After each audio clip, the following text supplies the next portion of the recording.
नाज़रीन मातली में सचाई न्यूज़ के नुमाइंदे मेहरुल्ला शेख की रिपोर्ट अवां शेयर कंदा हलूं तो ॿ ॾींहं पहिरियां मातली जी दे काठोड़ में गवर्नमेंट प्राइमरी स्कूल ताज मोहम्मद निज़ामानी ते मच्छरदानियूं तक़सीम करण वारी मुक़रर तारीख़ ते सवें ॻोठाणा पहुची विया। इंतज़ामिया पारां वरी बि इंतज़ार करण जो चवण ते ॻोठाणनि जूं दाऊं। ॻोठाणनि जो चवणु आहे त मच्छरदानियूं वठण लाइ असां पंहिंजा कमकार छॾे हिते पहुता आहियूं। हाणे वरी चवनि पिया त अञा ऑफिसर न पहुता आहिनि, उन करे 2 ॾींहं इंतज़ारु करिणो पवंदो।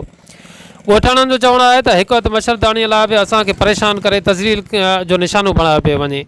असल में सरकार जो मक़सदु कंहिं ग़रीब जी वाह करणु न पर उन्हनि खे रोडनि ऐं रस्तनि ते आणे खेनि परेशान करणु आहे। इन ई सिलसिले में वधीक ॻोठाणनि जो चवणु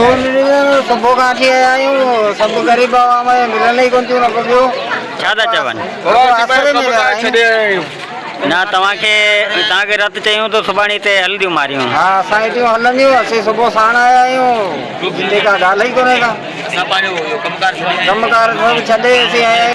तव्हांखे अॼु मारियुनि लाइ घुरायो अथनि, मारियूं ॾींदनि न? अब साईं असीं तव्हांजा बच्चा आहियूं, असांजो कमकार माना बिल्कुलु माना असीं छॾे असांजा बच्चा माना बिल्कुलु छॾे असीं हिते आया आहियूं। ऐं राति जो असांखे मच्छर खायो वञे, असांखे सुकून कोन्हे, आराम असीं माना करे तव्हांखे दुआऊं कंदासीं। महिरबानी करे असांखे माहिर ॾियो बाबा, अला साईं तव्हांजे बच्चनि आबाद रहियूं, ख़ुशि रहियूं ऐं ख़ुशि जो अला करे। ग़रीब आहियूं, असांजा कमकार पोयां जाम आहिनि, असां पंहिंजो अटो शाम जो कमाईंदासीं खाईंदासीं। न पर तव्हांखे त घुरायो अथनि, पोइ छा था चवनि हाणे? ओ अला साईं जो नालो वठी बस इहो असांखे इहो अथनि। ठीकु आहे, अॼु मारियुनि लाइ घुरायो, मारियूं ॾींदा कोन था ॾियनि? बाबा असांखे 8 तारीख़ खां वठी ॿुधायूं त 8 तारीख़ पर्चियूं असांखे ॾिनियूं अथनि। ऐं मारियूं जेके असांजी तव्हांखे 20 तारीख़ ते असां हिन उतां तव्हांखे मारियूं ॾींदासीं। तक़रीबन असांखे त 12 थिया रुलंदे असीं डेली हिते अचूं ऐं असांजो मारियूं ॾींदा आहियूं। मारियूं अञा ताईं असांखे कोन्हे, महिरबानी करे असांखे मारियूं ॾेई वे, जीअं त असीं हिते भाड़ा भरे असीं हिते पुगायूं। ऐं असांजे जेको हीअं ग़रीब माण्हू मज़दूरी करण वारा माण्हू आहियूं, गाह पठे वारा मज़दूरी वारा माण्हू, उनखे असांखे खोटी करे हिते असांखे मारियूं कोन ॾियनि। महिरबानी करे असांखे मारियूं ॾियनि त असीं पंहिंजे न त पंहिंजो रोड बिला कंदा। कोई छा था चवनि? तव्हांखे घुरायो अथनि, सुभाणे तव्हां वटि ॾींदा बि, तव्हां खुट कोन करे ॾींदा बि, अञा त असां का ॻाल्हि ई कोन्हे। असीं ग़रीब माण्हू माना ज़लील थी विया आहियूं। महिरबानी करे मथां इंतज़ामिया छा मोकल कोन बि ॾे छा? मोकल ख़बर हाणे वधीक ख़बर छा इंतज़ाम आयो असीं ग़रीब, असांखे का ख़बर कोन्हे का। असीं त सिर्फ़ु असांखे अचो तव्हां मारियूं ॾींदा, हिते का न को मारी न को बि का ॻाल्हि ई कोन्हे का। महिरबानी करे असांखे मारियूं ॾिनियूं वञनि ऐं असांजी हीअ हथियार असांखे महिरबानी मारियूं ॾेई वञनि।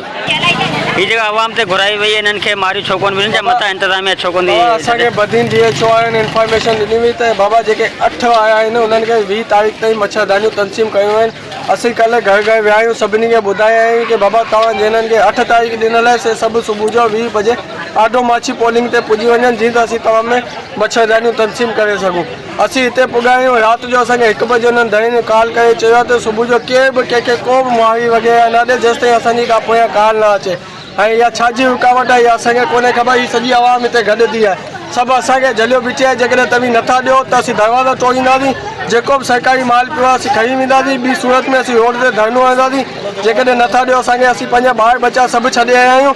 उनजे बावजूदि असांजी न्याणियूं हिते वेठल आहिनि, जो सुबुह खां 7 बजे आयासीं, अची हिते वेठा आहियूं, ज़लील थिया आहियूं। जेकॾहिं असांखे तव्हीं नथा ॾियो त असीं ॿी सूरत में असीं पंहिंजो धरनो हिते हणंदासीं, रोड वोड ब्लॉक कंदासीं, असीं नुक़सानु कंदासीं। उनजो ज़िम्मेवार जेको असां आवाम कोन हूंदी। महिरबानी।